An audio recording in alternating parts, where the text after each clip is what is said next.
अपने गांव में, नगर में, शहर में जब अच्छा काम हो ना, बन सके, दोनों हाथ आगे बढ़ाना, और अगर कोई आगे बढ़ रहा है तो उसका सहयोग करना कि हमारे नगर में इतना अच्छा कार्य हो रहा है और करो, हम तुम्हारे साथ में हैं, अच्छा कार्य।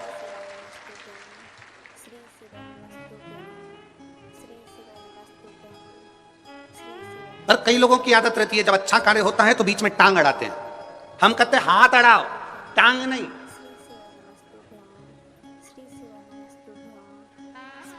राइट हैंड, लेफ्ट हैंड, इन दोनों में सबसे बेकार हैंड कौन सा होता है जो कभी पूजन पाठ में काम नहीं करता? बोलो बोलो, जम के बोलो। लेफ्ट। इस लेफ्ट हैंड को एक बार बड़ा दुख हुआ, भोजन भी करें लोग इसी से, भजन भी करें लोग इसी से, माला भी जपें इसी से, भोग भी लगाएं इसी से, सब काम में यही आगे होता है, मैं तो पीछे रह जाता हूं, मैं करूं तो करूं क्या। एक दिन ये लेफ्ट हैंड, उल्टा हाथ, एक संत के पास गया और उससे कहा, बाबा मेरा ये हाथ किसी काम का नहीं, फिर भगवान ने मुझे पैदा ही क्यों करा, एक ही हाथ दे देता, उसी से सब काम हो जाता, यज्ञ अनुष्ठान दान पुण्य श्रृंगार पूजन सब उसी से। मैं क्या करूं, मेरी जिंदगी में दुख ही दुख लिखा है, मैं किसी काम का नहीं। इतने में संत ने कहा, एक काम कर, जब वो सीधा हाथ राइट हैंड कोई अच्छा काम करे तो तू उसको टच कर लिया कर, टच कर लेगा तो तू भी पूजाता चले जाएगा। तू उसको टच कर ले, अगर तूने उसको टच कर लिया, जब से हमारे यहाँ में हम आरती करते हैं तो हाथ टच कर लेते हैं, ये उल्टा हाथ उससे चिपक जाता है, दान करते हैं तो ये उल्टा हाथ उससे चिपक जाता है। उसी तरह कोई अच्छा काम कर रहा हो तो अपना फर्ज है अपने हाथ को उससे टच कर लो, भले अपना 1 रुपया खर्च नहीं हो, भले अपन कुछ नहीं कर सकते, पर टच में रहेंगे तो भी नैया पार हो जाएगी, ये निश्चित है। थोड़ा टच कर, थोड़ा सा, उसी को देख के टच मोबाइल हुआ, उसी को देख के टच।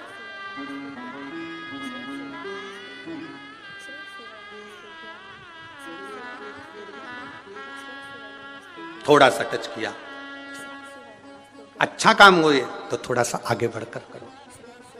और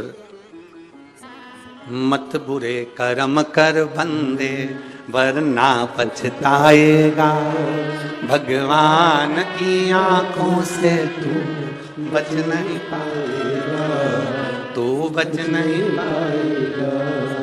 अरे ओ अज्ञानी मत करना, तेरे कर्म का फल भी तो ही पाएगा, जैसा किया तूने तेरे आगे आएगा। मत बुरे कर्म कर बंदे वरना पछताएगा, भगवान की आंखों से तू बच नहीं पाएगा, बच नहीं पाएगा। थोड़ा कोई अच्छा कर रहा है हमें उसके साथ लग जाना है, कोई सत्कर्म कर रहा है हमें उसके साथ लग जाना है, कोई नेक कर्म कर रहा है हमें उसके साथ लग जाना है।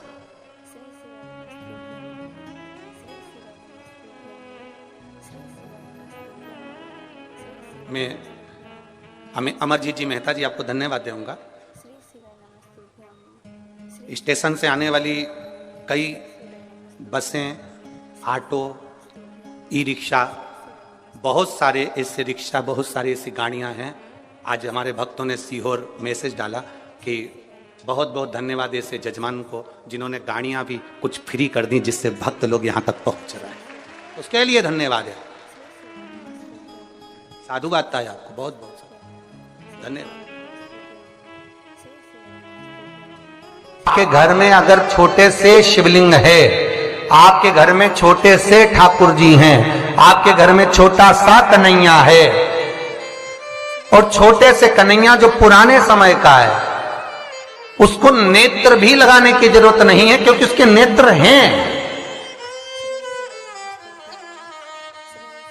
और मान लो तुमने इतना बड़ा कन्हैया ले लिया तो, अरे बोलो तो जम के जरा, और उसका कोई एक नेत्र कहीं गिर गया, एक नेत्र कहीं चले गया, तो फिर दूसरा नेत्र लगाना पड़ेगा कि नहीं लगाना पड़ेगा? और अगर एक नेत्र पर रखोगे तो अच्छा लगेंगे कि ठाकुर जी? नहीं।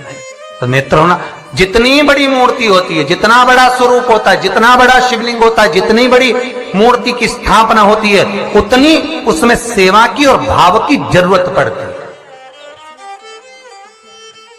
और पार्थिव शिवलिंग हो चाहे घर में शिवलिंग हो, घर में कोई भी मूर्ति हो वो अंगुष्ठ की आकृति से बड़ी ना हो महाराज। बस इतना बड़ा स्वरूप शंकर का, इतना बड़ा स्वरूप कृष्ण का, इतना बड़ा स्वरूप राम का, तुम्हारे घर में जो भगवान है उसका स्वरूप इतना बड़ा हो। और पुराने हैं और कोई बड़ा स्वरूप है तो पूजन करो, मना नहीं है। अगर पुराना स्वरूप रखा है तो उसको कहीं देकर नहीं आना आपने को, कहीं उनको ठंडा नहीं करना, उनका विसर्जन नहीं करना, रखा है अब सेवा करो। पर कोई नई पूजन अगर बढ़ा रहे हो और कोई तुमसे कह दे मंदिर बनाओ, इतना बड़ा शिवलिंग का निर्माण करो, तो कहते महाराज जी हम तो छोटा ही भला।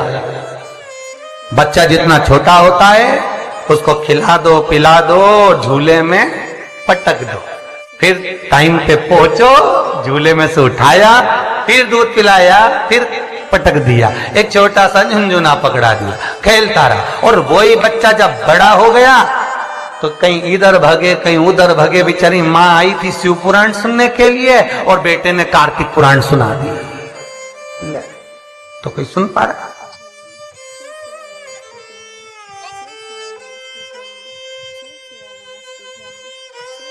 छोटा रहेगा उसकी सेवा। पार्थिव शिवलिंग का निर्माण माता पार्वती चाहती तो बहुत बड़ा शिवलिंग का निर्माण कर सकती, पर पार्थिव शिवलिंग माता पार्वती एक छोटे से पत्ते पर शिवलिंग का निर्माण करती, छोटे से पत्ते पर।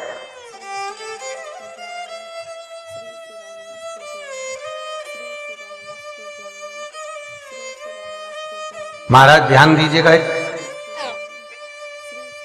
स्कंद पुराण का एक बहुत सुंदर प्रसंग है। केल के पत्ते पर, बड़ के पत्ते पर, पीपल के पत्ते पर, बेलपत्री के पत्ते पर शिवलिंग के निर्माण का अलग अलग फल है महाराज, उसका स्मरण करिए जरा। महाराज केल के पत्ते पर, जब केल का जो पत्ता होता है उस केल के पत्ते पर जब कोई विशेष तीज की तिथि पड़े, कौन सी तिथि हो? तीज हो, जैसे हरतालिका तीज हो, कोई छोटी तीज, बड़ी तीज, और यदि आप तीज के दिन केल के पत्ते पर शिवलिंग का निर्माण कर कर उसकी पूजन अर्चना करते हैं, उसका स्मरण कर कर रात होने से पहले विसर्जन करते हैं तो नारी की अखंड सौभाग्यता रहती है। दूसरा क्रम, बड़ के पत्ते पर जो शिवलिंग का निर्माण करा जाता है वो दोपहर के समय के बाद, जो समय 4 बजे से लेकर 6 बजे तक रहता है, बड़ के पत्ते पर उस शिवलिंग का निर्माण करा जाता है, छोटे से पार्थिव शिवलिंग का। ये काय के लिए होता है? तो कहा ये रोग मुक्ति के लिए होता है। कोई व्यक्ति बहुत रोगीला है और एक रोग के साथ उसके 4 रोग घिर रहे हो, मान लो उसको शुगर भी है, बीपी भी है, ये भी है, वो भी है, और उसको वो चीज, मान लो कोई व्यक्ति है उसका ऑपरेशन होने जा रहा है, एक सहज भाषा में लीजिए, और उसका बीपी ऊंचा नीचा हो रहा है, उसकी शुगर ऊपर नीचे हो रही है, तो क्या करना है अपन को? बड़ का जो पत्ता होता है उस व्यक्ति से उस बड़ के पत्ते के ऊपर शिवलिंग का निर्माण कराकर उसकी पूजन शाम को 4 बजे से लेकर 6 बजे के बीच में कराकर उसका विसर्जन कर दीजिए। फिर ना तो उसकी शुगर ऊपर जाएगी, ना नीचे जाएगी, ना बीपी ऊंचा ना नीचा, उस व्यक्ति का आप आराम से ऑपरेशन करवा सकते। 24 घंटे के लिए उसके रोग को शिव अपने हाथ में ले लेता है। बड़का पत्ता महाराज, इसकी कोई तिथि नहीं है, इसका कोई समय नहीं, इसका कोई पल नहीं, इसकी कोई घड़ी नहीं। तीसरा, पीपल का पत्ता। पीपल का पत्ता, जो बच्चा गलत कर्म में डूब रहा हो, तुम्हें लग रहा है कि ये बालक गलत जगह जा रहा है, व्यसन में डूब रहा है, मदिरापान में, मांसाहार में, वेश्यावृत्ति में, या चिड़चिड़ प्रवृत्ति हो रही है, या इसकी मति भ्रष्ट हो रही है, गंदी जगह पर जा रहा है, तुम्हें लग रहा है ये लाइन से भटक रहा है, तो पीपल के पत्ते पर भगवान शिवलिंग का निर्माण कर कर उसकी पूजन अर्चना करी जाती है, और उसी बालक का नाम लेकर तब उसका स्मरण कर विसर्जन किया जाता है। ये सुबह 10 बजे से लेकर 12 बजे के बीच में हो। कोई भी तिथि, कोई भी दिन, कोई भी बात, कोई भी समय, कोई भी तिथि पर समय एक निश्चित है, सुबह 10 से 12। महाराज चौथा क्रम कहा है? बेलपत्री के पत्ते की मध्य भाग। आप विचार करिएगा, बेलपत्री का पत्ता कोई इतना बड़ा तो होता नहीं, बेलपत्री का पत्ता होगा ज्यादा से ज्यादा एक हथेली के बराबर होगा, और बड़ा होगा तो और ज्यादा बड़ा होगा पत्ता। तो बेलपत्री के मध्य भाग में, बेलपत्री के बीच वाले भाग में महाराज, जिसका व्यापार नहीं चलता, व्यवसाय नहीं चलता, कोई काम आज की जगह कल हो रहा है, कल की जगह परसों हो रहा है, और काम जरूरी में होना चाहिए, या व्यापार कुछ दिन चल के बंद हो गया, कोई नया लाइन पकड़ रहे हो, नया व्यापार करने जा रहे हो, नया कोई काम करने जा रहे हो, तो बेलपत्री के मध्य भाग पर शिवलिंग का निर्माण करा जाता है। अब विचार करिएगा, जब बेलपत्री का मध्य भाग कितना बड़ा होगा, और उस पर शिवलिंग बनाना, तो एक छोटा सा शिवलिंग का निर्माण।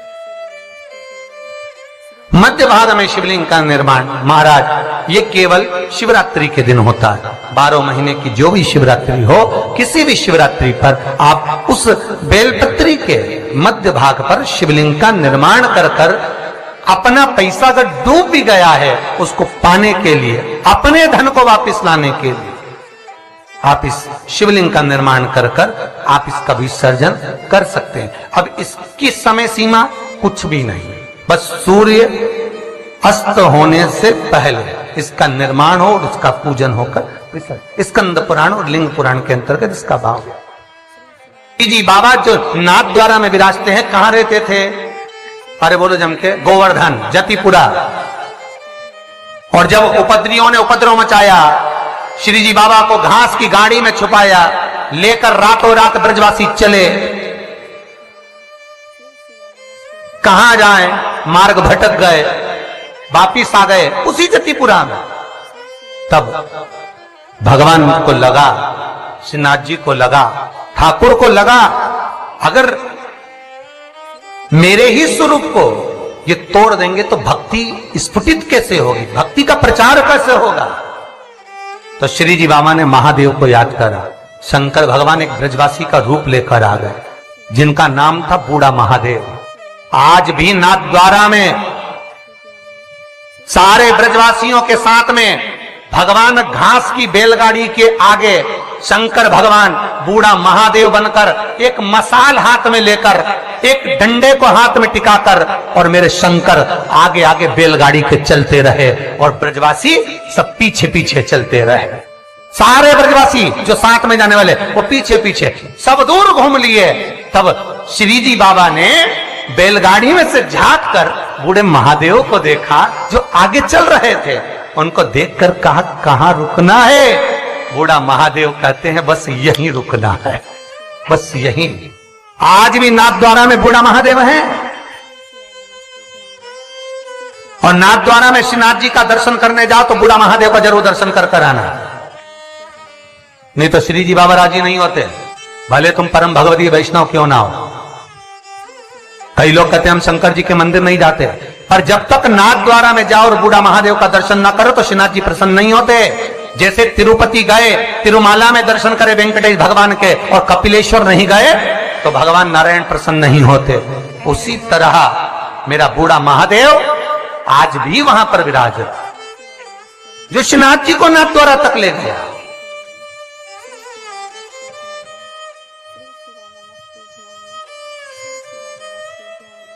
अब कई वैष्णव कहते हैं हम श्रीनाथ जी वाले, हम ठाकुर जी को, हम शंकर जी के, तो शंकर जी तो लेके नाथ द्वारा गए। बाबा स्वयं आगे मसाल जला के ले जा रहे, चलो। और अंदर से ठाकुर जी पूछ रहे हैं कहां रुकूं, तो बस यहीं, जहां बोले वहीं रुकना है, क्यों चिंता करना। जब मेरे ठाकुर जी को उतना दूध पिलाई, भगवान ने बहुत प्रेम से पिया, और जब भगवान को विष देने लगी तो ठाकुर जी को जैसे ही मुख में दूध की जगह विष दिया, ठाकुर जी ने नेत्र बंद कर लिए। कई कथाकारों ने कहा भगवान नेत्र इसलिए बंद कर रहे हैं कि उसको पूतना को पहचान रहे हैं। तो सब भगवान को पहचानने की क्या जरूरत थी, भगवान जानते थे ये रत्नमाला है, राजा बलि के दरवाजे पे मिली थी। पर भगवान ने नेत्र क्यों बंद करा था? शिव महापुराण की कथा कहती है भगवान नेत्र बंद कर कर पूतना के स्तनों का दूध मुख में रहकर भगवान नेत्र इसलिए बंद करे थे कि शंकर जी को याद कर रहे थे कि हमने तो हमेशा अमृत पिया है, विष तुम्ही ने पिया है, ये मुझे विष पिलाने आई, जल्दी से आओ और मेरे कंठ पर बैठ जाओ। और शंकर भगवान आकर कृष्ण भगवान के कंठ पर बैठ गए और सारा विष शिव पी गए।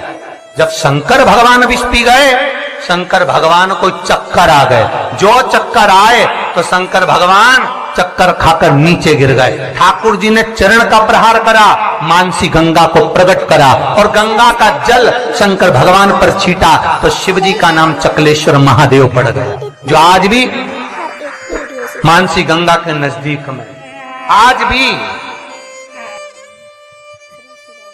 गोवर्धन नाथ जी की परिक्रमा करे, ब्रज 84 कोस की परिक्रमा करे तो चकलेश्वर जाना जरूरी है। जो चकलेश्वर महादेव नहीं जाता उसे ब्रज 84 कोस की यात्रा नहीं लगती, उसे गिरिराज बाबा की परिक्रमा नहीं लगती। कई लोग कहते हैं हम तो गोवर्धन नाथ जी जाते हैं, हम तो गिरिराज जी की परिक्रमा करने जाते हैं। हाँ, हम तो गए थे गुरु जी पर, हमारा ये काम। क्यों तुम चकलेश्वर नहीं गए होगे? चकलेश्वर जाते, परिक्रमा मार्ग में पड़ता है चकलेश्वर मानसी गंगा का। एक बार चकलेश्वर का दर्शन करते और फिर गोवर्धन नाथ जी से कहते तो बाबा सुनते, क्योंकि उनकी जल्दी सुनी।